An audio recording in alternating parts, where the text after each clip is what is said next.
Shalom saudaraku GKI Kasih Solo dimanapun saudara berada. Bagaimana kabar saudara?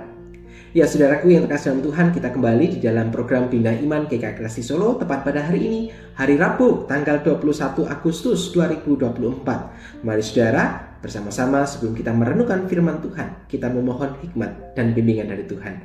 Mari kita berdoa. Ya Bapa yang Maha Baik, kami bersyukur untuk setiap berkat yang Tuhan percayakan kepada kami.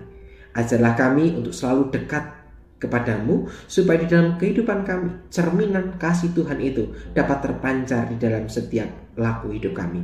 Untuk itu kami akan kembali merenungkan sabdamu, biarlah melalui sabdamu ini kami semakin dituntun untuk hidup semakin menjadi berkat bagi orang-orang di sekitar kami. Berfirmanlah ya Tuhan, sebab setiap kami saat ini sudah siap untuk mendengarkannya.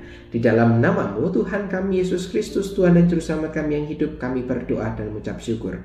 Haleluya, amin.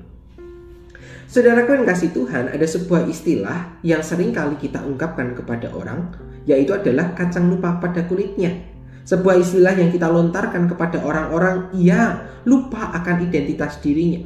Kita tahu, oh orang itu seperti apa, identitasnya seperti apa, kisahnya seperti apa. Namun ketika ia berjumpa dengan kita pada saat ini, ia menunjukkan sebuah wajah yang berbeda. Biasanya orang yang kita sebut sebagai kacang lupa kulitnya selalu ciri khas dengan orang yang arogan, orang yang kemudian tidak memiliki integritas, yang melupakan tentang siapa dirinya. Sehingga acap kali sindiran ini kita lontarkan kepada mereka untuk menyadarkan tentang posisi atau identitas yang ia miliki.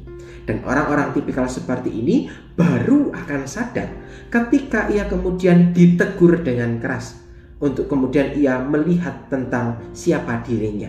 Nah saudaraku yang terkasih, biasanya orang-orang yang seperti ini adalah orang-orang yang dilimpahi dengan kekuasaan, sehingga kuasa itu justru membutakan matanya untuk melihat kepada orang-orang di sekitarnya, yang kemudian merasa lebih tinggi daripada orang-orang di sekitarnya. Tetapi di dalam Alkitab ada seorang tokoh yang mengajarkan kepada kita supaya kita tidak terjebak seperti orang-orang yang arogan, yang kita sering sebut dengan orang yang lupa pada kulitnya, ya. Orang yang seperti kacang lupa pada kulitnya. Hal itu diungkapkan di dalam Kejadian pasal yang ke-47 ayatnya yang ke-24 sampai dengan ayat yang ke-25. Demikian firman Tuhan. Mengenai hasilnya, kamu harus berikan 1/5 bagian kepada Firaun, dan yang 4 bagian lagi itulah yang menjadi benih untuk ladangmu dan menjadi makanan kamu dan mereka yang ada di rumahmu, dan menjadi makanan anak-anakmu.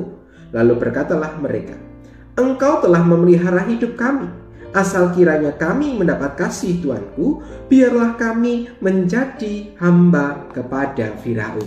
Nah saudaraku yang kasih dalam Tuhan, bagian ini menceritakan tentang kisah perjalanan seorang Yusuf, di mana ia yang tadi adalah seorang budak, kemudian mendapatkan posisi yang istimewa oleh karena hikmat kepada Tuhan. Sebuah penglihatan di dalam mimpi yang kemudian ia sampaikan kepada Firaun, bahwa bangsa Mesir akan mengalami kekeringan selama 7 tahun. Karena khawatir, kemudian Firaun memberikan tugas kepada Yusuf untuk mengelola bangsa Mesir, sehingga ia kemudian mengumpulkan segala panen untuk kemudian berjaga-jaga menangani kekeringan selama 7 tahun. Dan benar, ketika hal itu terjadi, orang-orang di Mesir justru tidak menyangka, sehingga akhirnya mau tidak mau mereka menjual apa yang mereka miliki untuk mereka dapat makan. Dan mereka harus membeli kepada Raja Firaun, mulai dari uang, kemudian peternakannya, bahkan sampai kemudian tanahnya mereka jual semua untuk mereka bisa melanjutkan kehidupan. Sampai pada akhirnya mereka tidak memiliki apapun selain kemudian mereka menyerahkan seluruh hidupnya, mengabdikan dirinya untuk Firaun. Dan dalam bagian ini kita bisa melihat bahwa sebenarnya bisa saja seorang Yusuf menyalahgunakan kekuasaannya, kemudian menindas orang-orang Mesir sebagai pembalasan karena ia diperlakukan dengan seenaknya oleh orang-orang Mesir.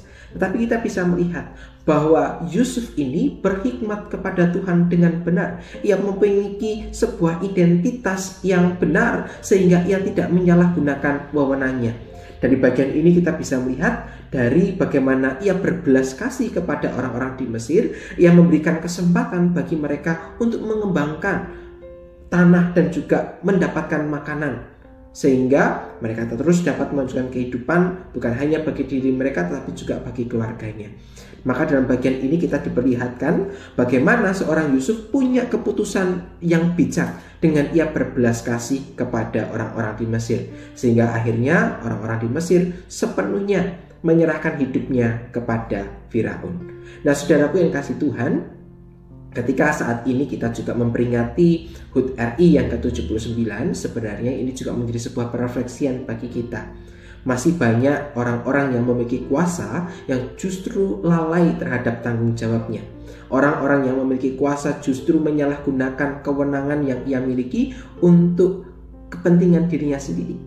Katakanlah dalam 1 tahun ini sudah banyak kasus pemerintahan yang justru keputusan-keputusan itu merugikan rakyatnya, yang tidak membuat rakyatnya damai, tetapi justru membuat sebuah gejolak.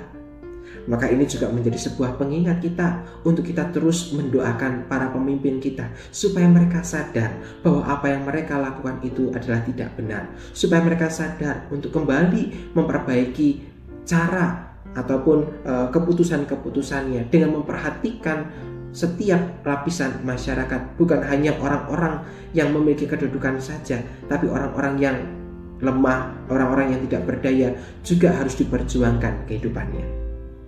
Tetapi bagian ini juga mengingatkan kepada kita, ketika kita juga punya kuasa sekecil apapun kuasa itu, sudahkah kita memanfaatkan, mempergunakan kuasa itu untuk kebaikan orang-orang di sekitar kita? Atau jangan-jangan kita juga menjadi serupa dengan orang-orang yang gila kuasa, yang sewenang-wenang dengan kekuasaannya. Maka sekecil apapun kekuasaan yang kita miliki, mari bersama-sama dengan sadar kita mempergunakan kuasa itu sebaik-baiknya supaya menghasilkan kebaikan bagi orang-orang yang terdampak dari kekuasaan yang kita miliki. Karena Tuhan mengutus kita untuk menjadi berkat, bukan untuk menghambat orang-orang yang ada di sekitar kita. Kiranya firman hari ini boleh menegur setiap kita terhadap setiap kekuasaan yang kita miliki. Mari kita menutup permenungan ini di dalam doa.